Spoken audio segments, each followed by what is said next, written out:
পৃথিবীর সবথেকে সুন্দরী মেয়ের গল্প। শুধুমাত্র একটি সুন্দরী মেয়ের জন্য কত কিছু ঘটে যেতে পারে যা এই গল্পটি না শুনলে বুঝতেই পারবেন না।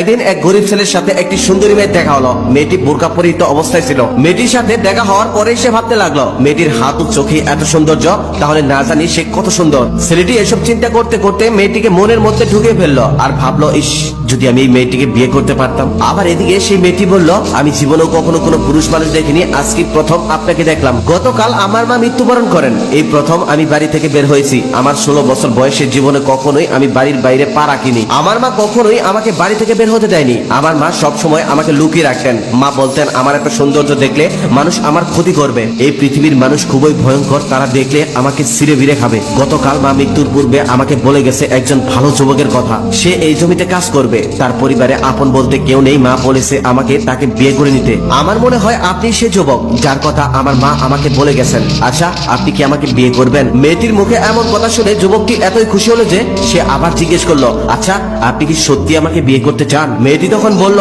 আমি মিথ্যা কথা বলি না, কারণ আমি কখনোই মানুষের সাথে ওঠা বসা করিনি। আমি শুধু মায়ের সাথে ওঠা বসা করেছি। আমার মা কখনোই আমাকে মিথ্যা শেখায়নি। তারপর খুবই পর্দা অবস্থায় মেয়েটি ও ছেলেটির বিবাহ হলো। বিয়ের দিনও খুবই পর্দার অবস্থায়, পর্দার আড়ালে তাদের বিয়ে হলো। বিয়ের দিনেও কন্যাকে কেউ দেখতে পারেননি, কারণ চারদিক কালো কাপড় দিয়ে ঢেকে রাখা হয়েছিল, যেমনটা ওই মেয়ে বলেছিল। কেউ কখনো ভাবতেও পারেনি ওই সাধারণ ছেলেটি এত সুন্দর একটা মেয়েকে বিয়ে করবে। কেউ কখনো কল্পনাও করতে পারেনি। ছেলেটি বাসর রাতে ঘরে ঢুকতেই দেখলেন তার চাঁদ মাখানো নতুন স্ত্রী ঘোমটা দিয়ে বসে আছে। সেদিন রাতে ওই যুবকটি একটুও ঘুমাতে পারেনি। সারা রাত তার স্ত্রীর চাঁদ মাখানো মুখ দেখে রাত কাটিয়ে দিছে। পৃথিবীতে এত সুন্দর মেয়ে আর দ্বিতীয়টি নেই, তার এমনটাই মনে হয়েছিল। একসময় তার স্ত্রী ঘুমিয়ে যায়, আবার তিনি সকালবেলা ঘুম থেকে উঠে দেখেন তার স্বামী এখন পর্যন্ত তার মুখের দিকে তাকিয়ে আছে। তার চোখ দুটো লাল হয়ে গেছে। তিনি বুঝতে পারলেন তার স্বামী তার রূপে মুগ্ধ হয়ে গেছে, তাই তিনি সারা রাত ঘুমাননি।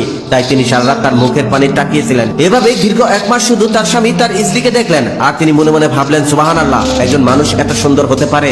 এখন তারা সংসার শুরু করেছেন। যেদিন থেকে ওই সুন্দর মেয়েটিকে ওই ছেলে বিয়ে করেছে, সেদিন থেকে তার জীবন অনেক সুন্দর ভাবেই কেটে যাচ্ছে। খুব সুখে শান্তিতে সংসার করে যাচ্ছিল তারা। একদিন কি হলো, বাড়িতে একজন মহিলা আসলো। সে হঠাৎ করে আসলো আর বলল, আমি এই বাড়ির নতুন বউটা দেখতে চাই। বাড়িতে মেয়েটি একাই ছিল, তার স্বামী ছিল না। তার স্বামী বাইরে কাজ করতে গিয়েছিল। মেয়েটি তখন বলল, আমার স্বামী বাড়িতে আসুক, পরে দেখে যাবেন। মহিলাটি এই কথাটা শোনার পর রেগে গিয়ে বলল, এটা কেমন কথা? আমি তো কোনো পুরুষ মানুষ নই, আমি একজন মহিলা মানুষ, আমি দেখলে কি এমন হবে? মেয়েটি তখন বলল, আমার স্বামীর অনুমতি ছাড়া আমি কাউকে চেহারা দেখাতে পারবো না। আমার স্বামী বাড়িতে আসুক, পরে দেখে যাবেন, একটু বসুন। মহিলাটি তখন রেগে মেগে বাড়ি থেকে বের হয়ে গেল আর চিন্তা করতে লাগলো, সামান্য চাষার বউয়ের কত দেমাগ। তিনি আরো ভাবতে লাগলেন, কারণ কি? তার চেহারা দেখতে দেয় না কেন? এখানে কি কোনো রহস্য আছে? সেই যুবকটি আবার জমিতে কাজ করছিল। মহিলাটি সেই যুবকের কাছে গিয়ে বলল, তোমার স্ত্রীকে দেখে আসলাম, তুমি তো পৃথিবীর সব থেকে সুন্দর মেয়েকে বিয়ে করে ফেলছো। এমন সুন্দরী মেয়ে আমি জীবনেও কখনো দেখিনি। ছেলেটি সৎ সহজ ছিল, তাই বুঝতে পারেনি। সে ভাবছে সত্যি হয়তো। সেও তার কথায় তাল মিলিয়ে বলল, হ্যাঁ, আমার স্ত্রী পৃথিবীর সব থেকে সুন্দর। সে এতই সুন্দর যে রাতের বেলাতে তার রূপের আলোতে পুরো রুম আলোকিত হয়ে যায়। তাকে একবার যে দেখে তার উপর থেকে সে আর চোখ ফেরাতে পারে না। শুধু তাকেই দেখতে মন চায়, তাকেই দেখতে মন চায়। মহিলাটি এবার সব বুঝতে পারলো। সে বুঝতে পারলো তাহলে এই জন্যই আমাকে দেখতে দেওয়া হয়নি। মহিলাটি তখন ওই যুবকের সাথে কথা বলা শেষ করে সোজা চলে গেল জমিদার বাড়িতে। সেই জমিদার ছিল খুব খারাপ মানুষ, সে মানুষকে নির্যাতন করত। মহিলাটি তখন জমিদারকে গিয়ে বলল, আপনার মতো একজন জমিদার থাকতে একজন কৃষক এত সুন্দর মেয়েকে বিয়ে করে কিভাবে? একজন কৃষকের ঘরে পৃথিবীর সব থেকে সুন্দর বউ, এটা কোনোভাবেই মানায় না। এটা একমাত্র জমিদারের ঘরে মানায়। জমিদার তখন ওই মহিলার কথা শোনার সাথে সাথে রেগে গেল আর প্রহরীদের দিয়ে তাদের দুজনকে ধরে আনতে পাঠালেন। তাদের দুজনকে রাত সবাই ধরে আনার পর ওই মহিলাটিকে জমিদার বলল, এই মেয়ে, তুমি আমার মতো জমিদার থাকতে ওই কৃষকের বউ হলে কেন?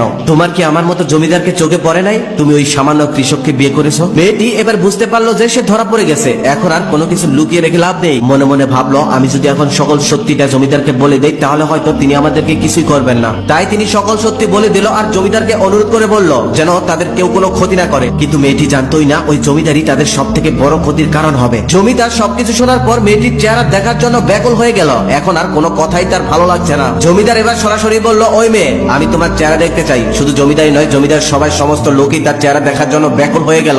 মেয়েটি তখন চেহারা দেখাতে অস্বীকৃতি জানালেন। জমিদারের কথা মতো জমিদারের লোকরা তখন তার পর্দা জোর করে খুলে ফেললো। পর্দা খোলার সাথে সাথেই তার চেহারা দেখে সবাই স্বপ্নের দেশে চলে গেল। এত সুন্দর মেয়ে আগে কেউ কখনো দেখেনি। সবাই যখন তার চেহারা দেখে হতভম্ব হয়ে দাঁড়িয়ে আছে, তখন ওই মেয়েটি তার স্বামীকে নিয়ে সেখান থেকে পালিয়ে গেল। মেয়েটি বলল, এখন আমাদের বাড়িতে যাওয়া যাবে না, বাড়িতে গেলে ঠিকই জমিদার আমাদেরকে ধরে আনবে আর আমাদের ক্ষতি করবে, চলো আমরা অনেক দূরে কোথাও চলে যাই। ছেলেটিও তখন বুঝতে পারলো যে জমিদার এত সহজে ছেড়ে দেওয়ার মানুষ না, তাই তারা দুজনে অনেক দূরে চলে গেল। জমিদার হুঁশ ফিরতেই তাদেরকে না দেখতে পেয়ে ঢোল পিটিয়ে ঘোষণা করে দিল, তাদের দুজনকে যে ধরে এনে দিতে পারবে তাকে আমার জমিদার সম্পত্তি থেকে অর্ধেক লিখে দেব। জমিদারও কখনো এত সুন্দর মেয়ে জীবনে দেখেনি, তাকে দেখেই সে পাগল হয়ে গেল। তা না হলে কি জমিদারের অর্ধেক কেউ একটা মেয়ের জন্য লিখে দেয়? ওদিকে মানুষ জমিদার সম্পত্তি লোভ পেয়ে সেই মেয়েকে না পেলেও সেই ছেলেকে জমিদারের কাছে ধরে নিয়ে আসলো। জমিদার তখন সেই ছেলেকে আকুতি মিনতি করে বলল, আমার সম্পত্তির সবকিছু তোমাকে লিখে দেব, তারপরেও তুমি তোমার বউটা আমাকে দিয়ে দাও। মেয়েটির স্বামী তখন বলল, আপনি আমাকে সম্পত্তি দিয়ে আমার স্ত্রীকে আমার কাছ থেকে কিনে নিতে চান? মনে রাখবেন, শুধু আমি নয়, পৃথিবীর কোন স্বামী তার স্ত্রীকে বিক্রি করে দিবে না, সে সুন্দরী হোক